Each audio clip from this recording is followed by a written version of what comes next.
Всем привет! С вами Анастасия Петрова и Фредерик, проект «Мастерская креативной психологии». И сегодня мы продолжаем серию видео «Отношения изнутри» и ответим на вопрос одной нашей слушательницы, Светланы, по поводу знакомства и встреч с мужчинами-иностранцами. Итак, Света мне не так давно написала вопрос в личку. Настя, здравствуй, у меня вопросы. Пишет мне мужчина из Швеции, хочет встретиться в Таллине или Риге, но туда же нужна виза и Шенген, и билеты. Он хочет оплатить отель и еду, а билеты, чтобы я сама себе покупала. Я написала, что не могу, в общем, растерялась, и виза, наверное, недешево стоит. Вот, прости за беспокойство. Вот. У нас все по дачам сидят, Шенген для них как невидаль. И это совершенно для нас не беспокойство. Мы любим отвечать на вопросы, особенно касающиеся отношений. И сначала я спрошу мнение Фреда. So, darling, what is your opinion about this situation? How to react? First, I would like to say that Western men are usually very attracted by Eastern girls, especially Russian. Ага, и сначала Фред хочет сказать, что западные мужчины часто очень привлекаются как раз славянскими восточными девушками, они для них, то есть мы для них действительно очень привлекательны. And it's quite usual for many years that on a dating site, some Eastern girl try to attract Western men, and it's quite a usual case. И, в принципе, сейчас уже довольно такой обычный случай, когда на тех же сайтах знакомств мы, восточные девушки, стараемся познакомиться с мужчинами Запада, с европейцами, и наоборот, мужчины ищут себе девушек вот, в постсоветских странах. Unfortunately, a lot of cases are also that some Eastern girl, even some fake profile, try to attract this Western men just for money and get some money. In some cases, it's something like criminal. So in the West, we are quite prudent, careful with such relations. Но, к сожалению, было много случаев, и есть, наверное, когда или это создаются фейковые профили девушек, с помощью которых мошенники выкачивают деньги, или девушки не очень такие, скажем, в общем, корыстные девушки тоже пытаются выманить деньги из мужчин, и, соответственно, вот мужчины в Европе, в частности, Фред, поскольку сам иностранцем, он говорит больше про европейских мужчин, они с осторожностью относятся вот к нам, славянкам, просто потому что было много таких ситуаций и случаев. С одной стороны, их мы привлекаем, но с другой стороны, есть опасения. Yes? Even in some cases, something not about criminality, but just some Eastern girl need to get out of this of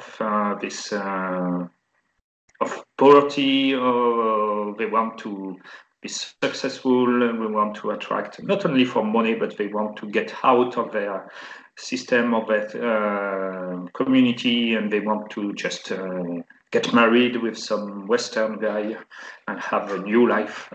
Ну, или часто даже это может быть не мошенничество, а просто девушка хочет вырваться, допустим, из своей среды, из бедности, улучшить свою ситуацию за счет выхода замуж за состоятельного, успешного мужчину с Запада. Но это тоже не очень, конечно, для мужчин все привлекательно, потому что получается, что девушка использует их.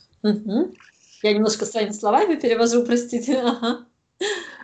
Even I remember that I asked you this question at the beginning of our chatting on this dating site. Да, и даже Фред вспоминает, я это прекрасно помню, что он сначала с опаской с некоторой тоже отнесся и задавал мне вопросы. And what exactly you asked? Do I have money? Do I have job? Like this, yes? Yes. Do you need some are you just dating for money or something? Да. Плюс вообще такие каверзные вопросики мне тоже задавал. Там, если у меня работа, если у меня деньги, нужно ли мне просто вот какая-то материальная поддержка, на что я очень сразу, знаете, так активно стала отвечать, даже немножко меня это задело, что у меня все хорошо, я самодостаточная девушка, у меня есть любимая работа, у меня есть доход, в общем. The other hand is that in the West, ladies are maybe more independent, and they are more proud, and it's more common that they would like to pay for meeting and don't expect much from men to pay for traveling, for restaurant, for first dating. At least it's not something shared now, and it's more common to be like this. С другой стороны, на Западе, в Европе девушки более независимые. Мы знаем, что там есть феминистское движение, и они, большинство работают, конечно же, довольно успешно. Многие, соответственно, для них более привычно и для мужчин, и для женщин в Европе делить расходы примерно пополам, особенно в начале отношений, да и после зачастую. Это более привычная модель. Okay.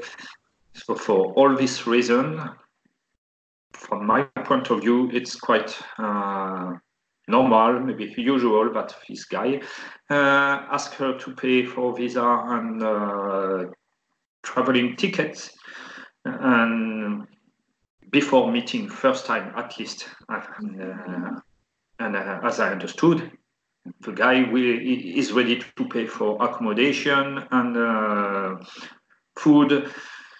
So for me, it's something normal. It's quite usual, at least in the West. Ага. Соответственно, по всем этим причинам Фред говорит, что с его точки зрения абсолютно нормальное предложение от мужчины, что он готов взять на себя там, проживание, питание, возможно, развлечения какие-то, и что он предлагает девушке заплатить за визу, за билеты самой. То есть, в принципе, это такое нормальное предложение, ничего в нем обидного нет. So my conclusion on this question is nothing to be afraid, and maybe this woman have to understand first that she really want to meet this guy, and do they have enough exchange? Is she ready? And after think about this.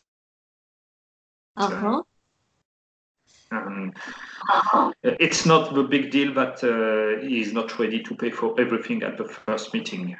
First, she should ask herself, am I ready to meet this guy? И что, по мнению Фреда, важно для девушки, вообще понять, действительно ли она хочет встретиться с этим мужчиной, насколько она хорошо его знает, действительно ли стоит вкладываться именно в эту встречу и узнать мужчину получше. Со своей стороны я согласна с этим. Yes. So maybe your point of view about this situation, darling. Да, и я тоже продолжу. В общем-то, я согласна с Фредом в его мнении про эту ситуацию. И также хочу сказать, что, на мой взгляд, действительно, если вы встречаетесь в своем городе, да, куда-то сходить в кафе, прогуляться, это проще.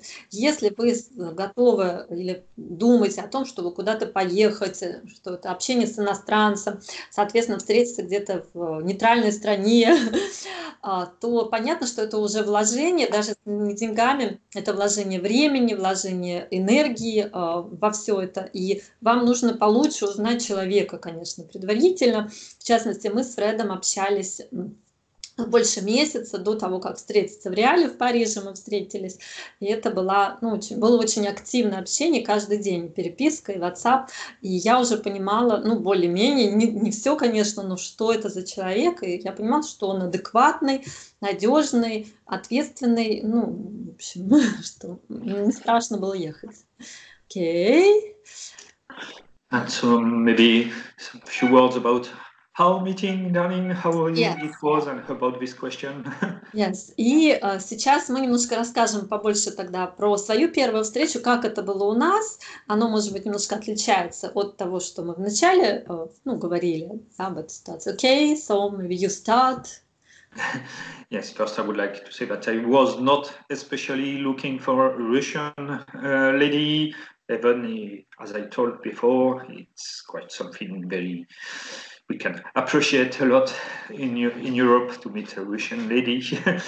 But it was not my goal, in fact. Ага. Значит, он говорит, что он вообще специально не искал никогда там русскую девушку, хотя это круто считается, да, вот во Франции, но у него не было такой цели. Yes. So it was something special, but I meet Nastya as she registered enlist herself in Paris. And as I told before, it was part of my first questions, maybe after half an hour to ask her if she needs some support, if she needs some money, why she's looking for some European and French guy especially.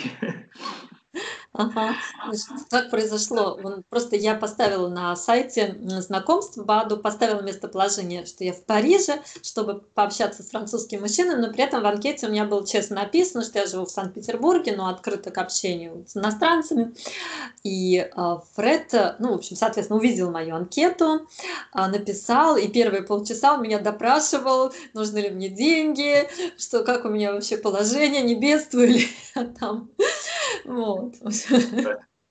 But Nastya was very honest, and she answered that she has a work, she has money, quite enough, and she's not looking for this. But she is still an Eastern girl, and she likes that her man can support her with some ticket, with a hotel, with some trip, so I understood that Eastern Russian girl may appreciate this kind of support, and it was frank, and I appreciated this. Yes, you understood that I'm not a feminist. Значит, Фред, меня расспрашивал, донимал такими вопросиками. Ну, и я ему честно отвечала, что у меня есть работа, да. Также я помню, что я написала, что у меня квартира есть своя, что у меня все хорошо, денег достаточно. Но все-таки, знаете, что еще? Когда он писал в каком-то сообщении, что он любит независимых девушек, меня это тоже немножко цепануло. Я подумала, что вот все это пополам, что-то мне это не нравится, да, счета в ресторанах и прочее. Я сразу обозначила, что я люблю, когда мужчина нормально ухаживает, когда он оплачивает рестораны.